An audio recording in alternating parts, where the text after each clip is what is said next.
Le couple et ses montagnes russes. Pour en parler avec nous, j'ai le plaisir d'accueillir Jacob Azerwal. Jacob, bonjour. Bonjour. Et avec nous également notre journaliste Fleur Citruc. Fleur, bonjour. Vous avez travaillé assidûment sur ce dossier. Alors d'abord, question cruciale. Docteur Azerwal, comment faut-il choisir son conjoint? Doit-on regarder si son physique nous plaît, ses goûts, sa profession, son caractère, ou bien tout simplement se fier à son instinct? Dites-nous. Alors déjà, il y a parfois des cas où le choix s'impose à nous, c'est-à-dire que c'est indépendant d'un choix, c'est-à-dire voilà, la personne elle tombe amoureuse et il tombe amoureux, et ben voilà, il se marie, ils auraient beaucoup d'enfants, et tant mieux. Maintenant, le souci, il est effectivement dans le différentiel entre un idéal préétabli.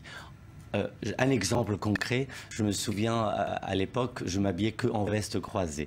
Un jour, en faisant les soldes, je suis tombé sur une vendeuse qui m'a dit « Je n'ai plus de veste croisée, mais j'ai une belle veste droite qui vous irait à merveille. » Je lui ai dit « Mais non, je ne mets que des vestes croisées. » Elle m'a dit « Mais passez-la quand même. » Et je l'ai passée, finalement, elle avait raison, ça m'allait tout à fait. Et depuis, je ne mets que des vestes droites. Ouais. Donc ça veut dire que quand on a un canon, entre guillemets, des références préétablies, on risque de passer complètement à côté. Et il y a une phrase que je dis, que je répète souvent, c'est que ce que je veux n'est pas forcément ce qu'il me faut. Absolument. C'est parfois le cas, mais ce n'est pas systématiquement le cas. En tous les cas, Fleur Citruc, lorsque l'on questionne les femmes, on leur dit « Mais comment voudriez-vous que votre conjoint soit? À quoi voudriez-vous qu'il ressemble ?» C'est toujours des mots gentils, attentionnés. C'est ça qui ressort chez les femmes. Oui, ce sont vraiment les deux mots que vous avez dit, gentil, attentionné, les deux qualités, que 40% des Françaises, selon une enquête, alors c'est pas moi qui le dis, menée auprès de 25 000 femmes en Europe par le magazine sur internet auféminin.com. Alors après vient le charme pour 36% des Françaises et aussi son état d'esprit, 30%,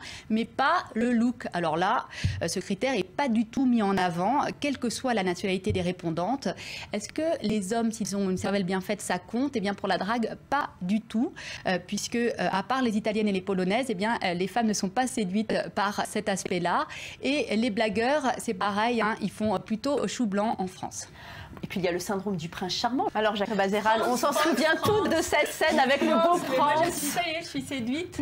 Alors on y croit tout au prince charmant, c'est ça le problème? Le souci n'est pas de croire ou de ne pas croire. Moi je me souviens du cas d'une mère qui m'a amené sa jeune fille de 11 ans et demi parce qu'elle était inquiète. Je lui dis qu'est-ce qui vous inquiète? Il me dit parce qu'elle dessine toujours des princesses. Je lui dis qu'est-ce qu'il y a de pathologique là-dedans?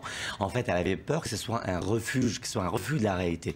Quand j'ai reçu la jeune fille, dans ce cas précis en tout cas, c'était pas du tout le cas. Elle me disait tout simplement, elle n'aime pas effectivement ce qu'on voit actuellement à la télé, etc. Qu'elle aime encore les contes de princesses. J'ai dit à la mère, je suis désolé madame, vous êtes mal tombée parce que je suis un psy qui adore les histoires de princes et de princesses. Le souci n'est pas la frustration, parce qu'effectivement c'est sûr que croire au prince charmant crée un différentiel qu'on est toujours dans la frustration.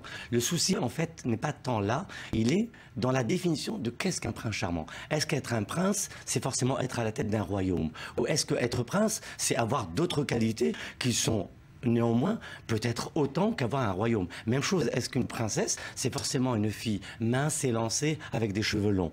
Parfois c'est le cas, mais il n'y a pas que ça. Ouais. Il y a des filles qui sont douces, qui sont tendres, qui sont attentionnées. Oui, mais c'est aussi une idée de la perfection, qu'on imagine. La perfection est dans l'amour et de son conjoint.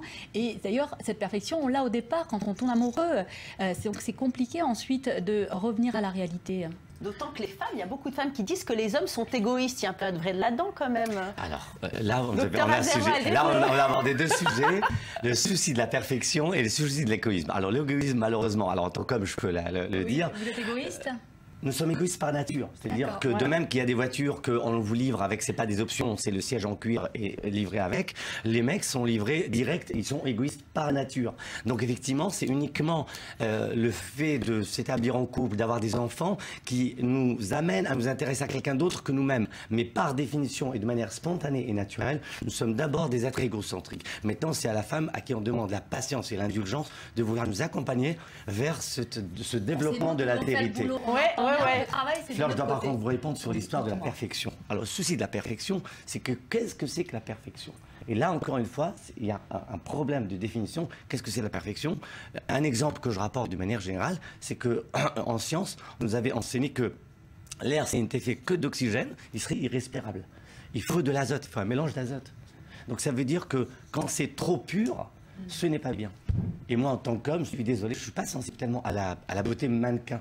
Et d'ailleurs, parfois, rien ne va plus dans le couple. Du coup, on songe à la rupture et au divorce. Mais pour vous, Jacob Azerwal, quand ça va mal, alors c'est la désillusion avec les petites manies. Est-ce que ça dépend de nous pour que le couple soit un enfer ou bien un paradis?